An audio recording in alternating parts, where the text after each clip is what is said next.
नमस्कार बच्चों, आपका स्वागत है आपके अपने YouTube channel AK study point में।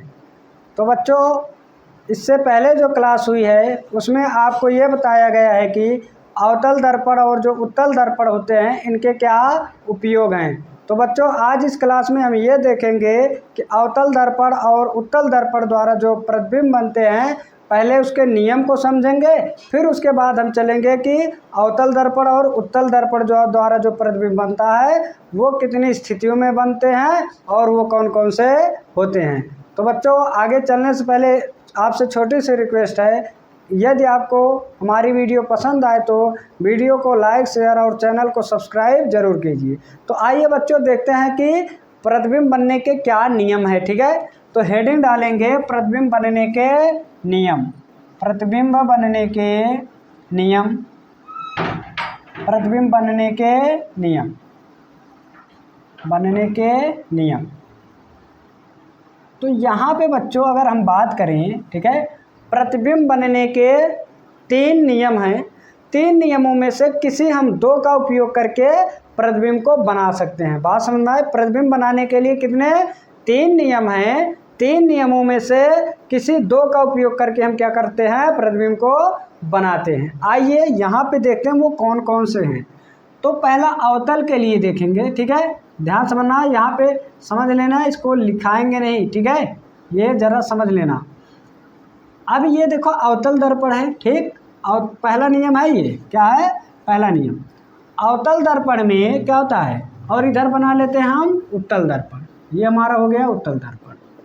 ये इसका मुख्य अक्ष, ठीक है, ये इसका ध्रुव P और ये इसका केंद्र C, ये इसका फोकस F, इधर भी ये इसका वक्रता केंद्र C, ये इसका मुख्य फोकस F। अब यहाँ पे समझना जरा, जब प्रकाश किरण मुख्य अक्ष के समांतर आती है, कैसे आती है मुख्य अक्ष के समांतर, तो ये दर्पण में टकराएगा। टकराने के बाद जब परावर्तन होगा तो बिंदु फोकस F से होके लौटेगा। बात समझ में आई बच्चों? इसी तरह इसमें जो होगा वो प्रकाश किरण मुख्य अक्ष के समांतर आएगा। उत्तल दर्पण में प्रकाश किरण कैसे आएगा, मुख्य अक्ष के समांतर आएगा, और ये उस पार नहीं जा पाएगा क्योंकि ये क्या किया हुआ है, पॉलिश। तो ये टकरा के पुनः उसी माध्यम में क्या हो जाएगा, वापस लौट जाएगा। बात समझ में आए बच्चों?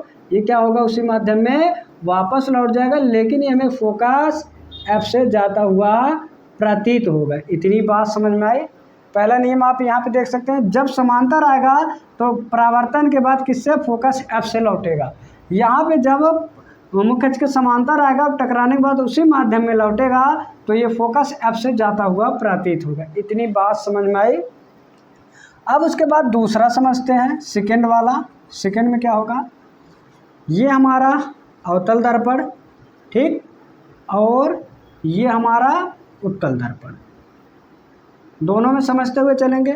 ये इसका मुख्य अक्ष हो गया, ये इसका इधर ये अनंत हो गया, ठीक, और ये इसका वक्रता केंद्र C, ये इसका मुख्य फोकस F, इधर भी ये इधर अनंत हो गया, ये इसका ध्रुव P हो गया, ये वक्रता केंद्र C हो गया, ये फोकस F हो गया। बात समझ में आए बच्चों? अब यहाँ पे समझना है, जब समांतर आया तो टकराने के बाद F से होके लौटा। अब यहाँ पे एक चीज़ समझना है, जब F से आएगा तो टकराने के बाद कैसे हो जाएगा, मुख्य अक्ष के समांतर हो जाएगा। समझना जरा, जब समांतर आया तो टकराने के बाद F से लौटा परावर्तन के बाद, और जब फोकस F से आपतित होगा तो परावर्तित होने के बाद मुख्य अक्ष के समांतर हो जाएगा। इतनी बात समझ में आई? अब इधर देखेंगे, अगर इसमें प्रकाश किरण तिरछा आपतित होती है, कैसे तिरछा आपतित होती है, तो ये अगर परावर्तन के बाद मुख्य अक्ष के समांतर हो जाती है तो ये हमें फोकस F से जाती हुई प्रतीत होगी। क्या होगी, फोकस F से जाती हुई प्रतीत होगी। इतनी बात क्या बच्चों समझ में आई आपको? ये 2 हो गया। अब तीसरा वाला जरा समझना, तीसरा वाला यहीं ऊपर समझना। तीसरा वाला यहाँ पे देखो, तीसरे में क्या होगा, ये तीसरा नियम जो होगा, ये अवतल दर्पण, ये इसका मुख्य अक्ष, ये इसका ध्रुव P, ये वक्रता केंद्र C, ये मुख्य फोकस F, ये अनंत। इसी तरह उत्तल दर्पण में ये, और ये इसका मुख्य अक्ष, ये इसका ध्रुव P, ये इसका वक्रता केंद्र C, ये इसका मुख्य फोकस एफ। इतनी बात समझ में आई।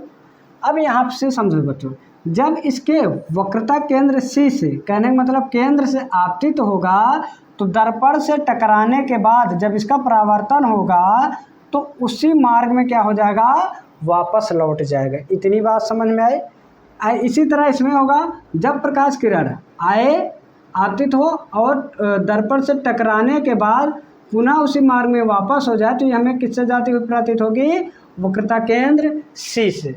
यह इसके 3 नियम होते हैं। इन्हीं 3 नियमों में से हम किसी 2 का उपयोग करके प्रतिबिंब को बनाएंगे और बहुत ही अच्छे से समझेंगे। पहला समझ में आया, जब मुख्य अक्ष के समांतर आएगा तो एफ से लौटेगा, और जब मुख्य फोकस एफ से आपतित होगा तो टकराने के बाद परावर्तन जब होगा तो मुख्य अक्ष के समांतर होगा।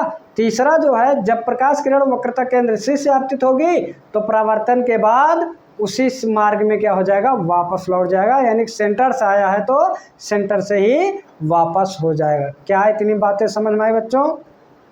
क्लियर? सबको इतनी बातें क्लियर है?